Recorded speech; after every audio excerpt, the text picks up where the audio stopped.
नहमदुहु व नुसल्ली अला रसूलिहिल करीम अम्मा बाद अऊज़ु बिल्लाहि मिनश शैतानिर रजीम बिस्मिल्लाहिर रहमानिर रहीम सिबगतल्लाहि व मन अहसनु मिनल्लाहि सिबगतन व नहनु लहु आबिदून सदक़ल्लाहु मौलाना अज़ीम व सदक़ रसूलुहुन नबियुल करीम ला इलाहा इल्लल्लाहु मुहम्मदुर रसूलुल्लाह कुर्रतुन बिका या रसूलल्लाह सल्लल्लाहु अलैहि वसल्लम अस्सलातु वस्सलामु अलैका या सय्यदी या रसूलल्लाह व अला आलिका व अस्हाबिका या सय्यदी या हबीबल्लाह।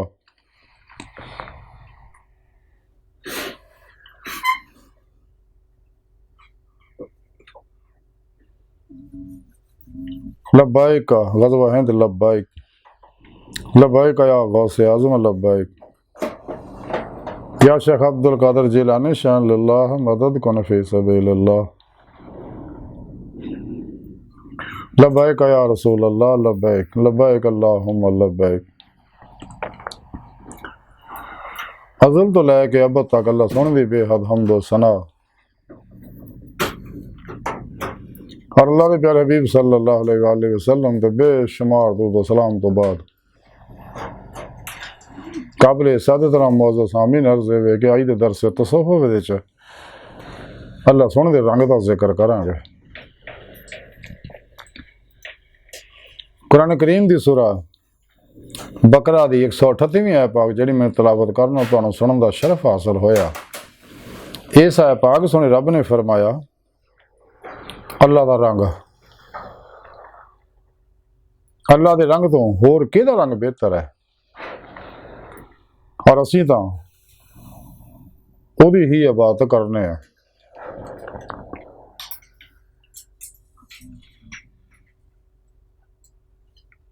इहड़े रंग का जिक्र फरमाया अल्लाह सोहणे ने, इस तो मुराद नूरी रंग है।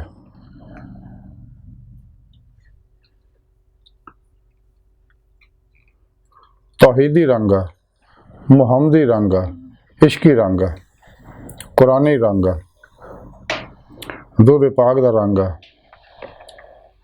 अला हाज़िर क़यास कि अल्लाह रब्बुल इज़्ज़त ने कायनात बनाने वास्ते जो अल्लाह रब्बुल इज़्ज़त नूं अपनी सोहनी पाक ज़ात नाल इश्क होया, जिहदा हदीस पाक जिक्र है कि कुन्तु कंज़न मख़फ़ियन फ़अहबब्तु अन उरफ़ा फ़अख़लक़तुल ख़ल्क़ा।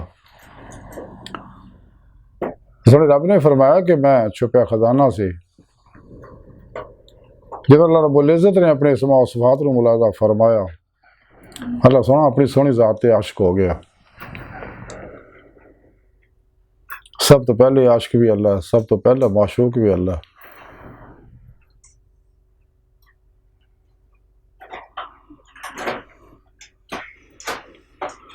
इस बात सुने रब ने फरमाया कुन्तु कंज़न मख़फ़ियन कि मैं छुपया खजाना सी, फ़अहबब्तु फिर मैनू प्यार हो गया अपनी ज़ात नाल, अन उरफ़ा फिर मैं चाह मैं पहचाने जावां, फ़अख़लक़तुल ख़ल्क़ा बस फिर मैं खलकत नूं पैदा किया, जो कुछ भी सारा निज़ाम कायनात।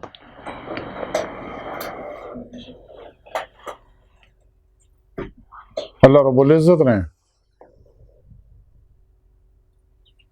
पहला कौन फरमाया आलम अमर ज़हूर च आ गया, दूजा कौन फरमाया अर्श आज़म तो यह सिलसिला चल निकलिया, चल रहा और मुसलसल फिल्म चल रही है, लहरों तो आ रही ने और चीज़ा आलम मिसाल च लोहे महफूज थे, लोहे महफूज तो आलम मिसाल च, आलम मिसाल तो आलम ज़ाहिर च इरादा इलाही के मुताबिक कदम तो वजूद आ रही ने और सिलसिला चल रहा।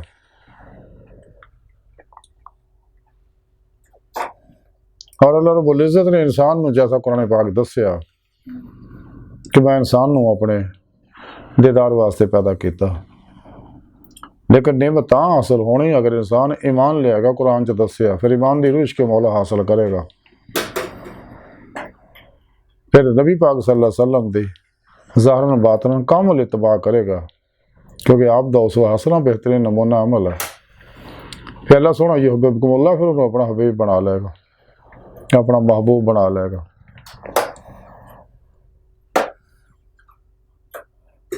फिर वक्ता गुल अहल वसीला ते अमल करेगा, अपने पीर मुर्शद की बारगाह च हाजिर होकर सच्ची तौबा तनसूख करेगा। उन्होंने अपने तो नूरी जाग लवाएगा, लफला चंबे की बूटी लवाएगा।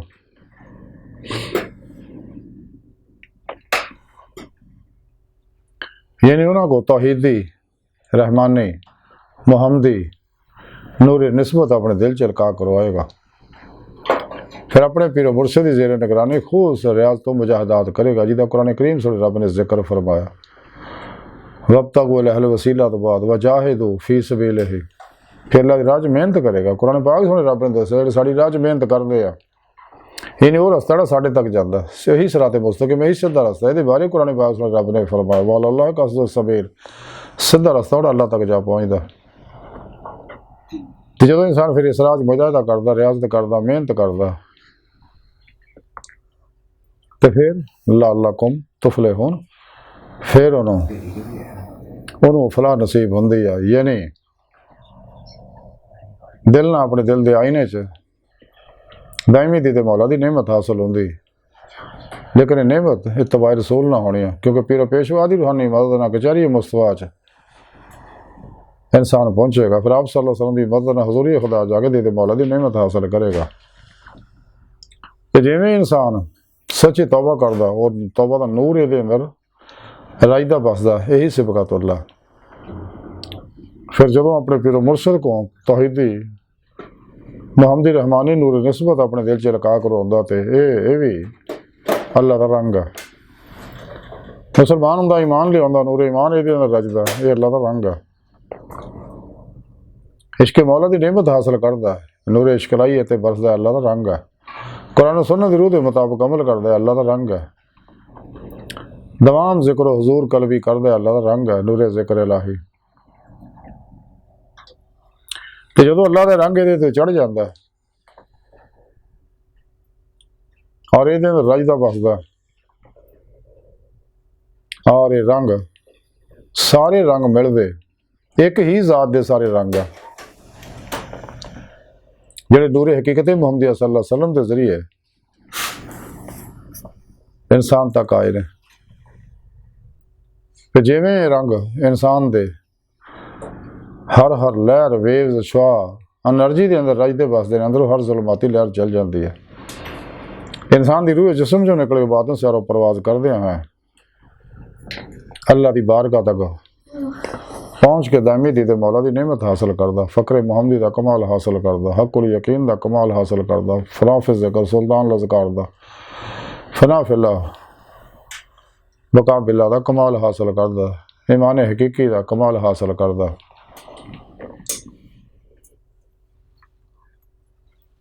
ते अपना मकसद हयात हासिल करता। रूह इंसान के अंदर तड़पती बिलकती रहती है अपनी असल तक पहुँचने वास्ते, अपनी हकीकत तक, क्योंकि इंसान की हकीकत है अल्लाह की ज़ात, तो अल्लाह की बारगाह तक पहुँचना इंसान की फितरत है।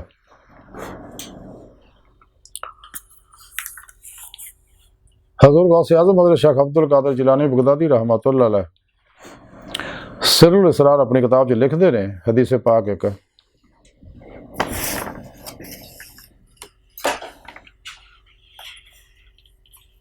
कि अल्लाह के प्यारे हबीब सल्लल्लाहु अलैहि वसल्लम ने इरशाद फरमाया, सहाबा कराम एक बार बैठे सके तशरीफ फरमा सी, आप सल्लल्लाहु अलैहि वसल्लम फरमाया अन करीब तुसी अपने 14वीं का रंग चन्न चढ़िया होया सगा, तो आपने उधर इशारा फरमा के आख्या अपने सहाबा कराम नूं कि अन करीब तुसी अपने रब नूं इस तरह देखोगे जिवें 14वीं रात के चंद नूं देख रहे हो। इस किताब च हदीस पाक लिखी है कि अल्लाह के प्यारे हबीब सल्लल्लाहु अलैहि वसल्लम फरमाया कामल दनाई अल्लाह सोने की मार्फत है। यानी कामल दानाई वही है, कामल दाना बंदा वही है जिहड़ा अल्लाह की मार्फत हासिल करे। एक है इल्मी इस्तदलाली जिहड़ी कुरान और सुन्नत के जरिए अल्लाह का तारफ हासिल होंदा कि अल्लाह वाहिद है, ला शरीक है, हई कयूम रहमान है वगैरह वगैरह। और फिर जदों दिल दी अखां नाल दिल दे आईने दी मौला कर लैंदा, फिर उन्होंने कशफी शहूदी मुशाहदाती इरफान हासिल हो जाता, फिर हकीकी इरफान हासिल होंदा, ईमान हकीकी का कमाल उत्थे हासिल होंदा। ये मार्फत है जिहदे बारे हबीब खुदा सल्लल्लाहु अलैहि वसल्लम ने इरशाद फरमाया। ऐसे सिरुल इसरार दे अंदर हदीस पाक लिखी कि अल्लाह के प्यारे हबीब सल्लल्लाहु अलैहि वसल्लम फरमाया कि जिन्हें अपने नफ्स को पहचानिया और उसकी मुखालफत की तो उन्हें यकीनन अपने रब को पहचान लिया और उसकी फरमा बरदारी की। इसे सिरुल इसरार दे अंदर हदीस पाक लिखी है कि आलम का सोना जहल की इबादत तो बेहतर है। इसे सिरुल इसरार दे अंदर हदीस पाक लिखी है कि इंसान मेरा राज है, मैं ਇਹਦਾ राज हाँ। इसे सिरुल इसरार दे अंदर हदीस कुदसी लिखी है कि बेशक इल्म है बात नहीं मेरे राजा विचों एक राज है। यानी अल्लाह के प्यारे हबीब सल्लल्लाहु अलैहि वसल्लम फरमाते कि सोने रब ने यह गल कही है कि बेशक इल्म बात नहीं मेरे राजा विचों एक राज है तो मैं इस राज को अपने बंदियां दिल में रखता। ये उत्ते मेरे सुआ इस तो मेरे सुआ कोई वाकफ नहीं हो सकता। फिर इसे सिरुल इसरार दे अंदर हदीस पाक लिखी कि अल्लाह के प्यारे हबीब सल्लल्लाहु अलैहि वसल्लम फरमाया एक घड़ी का गौर फिक्र 70 साल की इबादत तो बेहतर है। इसे किताब सिरुल इसरार च लिखिया कि परवाज आरफा के बातन च जारी हो सारी है। आरफ इंसान हकीकी है। इसे किताब च हदीस कुदसी लिखी कि अल्लाह के प्यारे हबीब सल्लल्लाहु अलैहि वसल्लम ने फरमाया कि सुने रब ने गल फरमाई है कि मेरे औलिया अल्लाह मेरे कबा के थले ने, उन्होंने मेरे सिवा कोई नहीं जानता। फिर इसे किताब सिरुल इसरार दे अंदर लिखिया कि हज़रत याहिया बिन माज राजी रहमतुल्लाह अलैह फरमांदे वली अल्लाह जमीन के उत्ते अल्लाह सोने दी खुशबू ने जिन्हों सिर्फ सदीक सुंघ सकते हैं और ये खुशबू सदीकों के दिलों तक पहुँचती है। इसलिए वो अपने मौला तरफ मुश्ताक रहते रहे।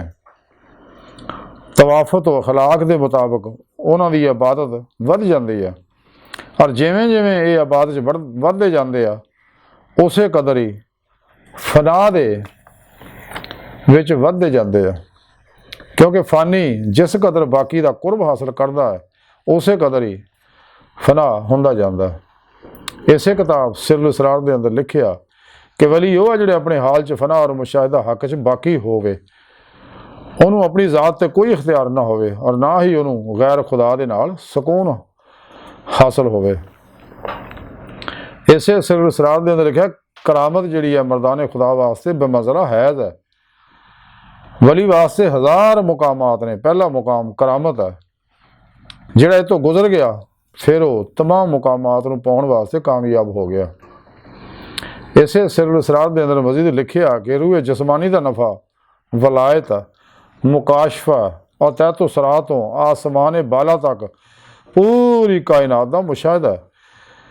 ਉਹਦੀ मिसाल करामात कौनिया ने ते जिहड़ा मरातब रहबानीयत तो मसलन पानी के चलना, हवा च उड़ना, तय मकानी दूरों सुनना और बातन च झांकना और इस किस्म की दूजी करामात आखिर दे विच इहदा नफ़ा जन्नत हुरो कसूर गुलमान शराबे तहूर तमाम नेमतां जन्नतुल औला दे विच घर विच जिहड़ी जन्नत मावा है ये मिलदियां ने।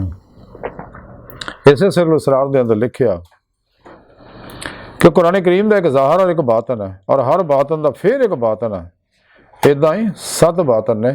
यह गल अल्लाह के प्यारे हबीब सल्लल्लाहु अलैहि वसल्लम ने फरमाई है, हदीस है, हदीस लिखी है इसे सिरुल इसरार से कि अल्लाह के प्यारे हबीब ने फरमाया कुरान का एक ज़ाहिर है और एक बातन है और हर बातन का फिर एक बातन है। इदा ही 7 बातन ने, यानी कुरान करीम के 7 बातन ने। जिमें जिमें अल्लाह वाला तरक्की करता जाता, आशिक़ मौला तरक्की करता जाता, फिर वो असरार ये उत्ते आस्ता सब मुनकशिफ होंदे रहंदे आ। इसे सिरुल इसरार दे अंदर हदीस पाक लिखी है कि अल्लाह के प्यारे हबीब सल्लल्लाहु अलैहि वसल्लम फरमाया बेशक अल्लाह सोहणे ने कुरान नूं 10 बतनून दे नाज़िल फरमाया, बस हर बातन पहले बातन तो ज़्यादा नफ़ा बख्शा और मुफीद है, क्योंकि इहदे विच पहले की निस्बत ज़्यादा अजायब ने। यानी ये अनवारात जिहड़े इंसान नूं हासिल होंदे आ यही अल्लाह का रंग है। यानी जिन्ने भी अनवारात इंसान नूं हासिल होंदे ने अल्लाह सोहणे तरफों ये अल्लाह का रंग है असल। और ये रंग दे बारे ही सोने रब ने फरमाया कि अल्लाह तो बेहतर केदा रंग है। ते जे नूं ये रंग चढ़ जा फिर ਉਹਦੇ ਉੱਤੇ शैतानी रंग नहीं चढ़ता, अफलातूनी रंग नहीं चढ़ता, दजाली रंग नहीं चढ़ता, कुफर दा शिरक दा रंग नहीं चढ़ता, बेदात दा रंग नहीं चढ़ता, मुनाफकत दा जुल्माती रंग नहीं चढ़ता। और जिन्ने भी शैतान ने बनाए प्रोग्राम ने, नसाब ने, दस्तूर ने, फिर उन्होंने जुल्माती रंग इत्ते नहीं चढ़ता, क्योंकि ये सारे शैतानी रंग जड़े आ ये जुल्माती ने, बदबूदार ने, ਜਿਹੜੇ इंसान के अंदर ताफन पैदा करते हैं। तो इंसान को चाहिए ला इला का जिक्र ना ये जुल्माती शैतानी रंगों को जला दे। ये नूर का मुकाबला नहीं कर सकते, अल्लाह सोहने के रंग का मुकाबला नहीं कर सकते। तो जब तक इंसान के अंदर ज़ारो बातन के अंदर अल्लाह का रंग ना चढ़े, इंसान के दिमाग के ज़हन च अल्लाह का रंग ना चढ़े, कल्ब के ज़हन च अल्लाह का रंग ना चढ़े, इंसान के शौर लाशूर तत्व शौर च यानी कॉन्शियस मैंड सब कॉन्शियस अनकॉन्शियस मैंड के अंदर अल्लाह का रंग ना चढ़े, कदे भी ये सोचा मजबूत नहीं हो सकदियां, तौहीदी मुहम्मदी कुरानी नहीं हो सकदियां, और कदे भी रूह के अंदर कोत परवाज पैदा नहीं हो सकती, ना ही यदी रूह अल्लाह की बारगाह तक रसाई हासिल करके दीदे मौला की नेमत हासिल कर सकती है। इस वास्ते इंसान को चाहिए शैतानी बदबूदार गंदे जुल्माती रंगा तो बचिए तो रंगे सिबगतुल्लाह नूं अपने अंदर बसाइए, ताकि इंसान अपना मकसद हयात दीदे मौला दायमी हासिल कर सके। ते अल्लाह सोहने दी बारगाह दिल की गहराइयां दुआ है अल्लाह सोहणिया हस्ता बड़े हकीर पर तकसीर माड़े कमज़ोर कमिल माजिज़ मस्कीन इंसान अपने प्यारे हबीब सल्लल्लाहु अलैहि वसल्लम दा सदका सानू सिबगतुल्लाह दे रंग नाल रंगीन कर और साड़ी रूह नूं अपने हबीब सल्लल्लाहु अलैहि वसल्लम दे सदके दायमी दीदे मौला दी नेमत अता फरमा। वमा अलैना इल्लल बलाग।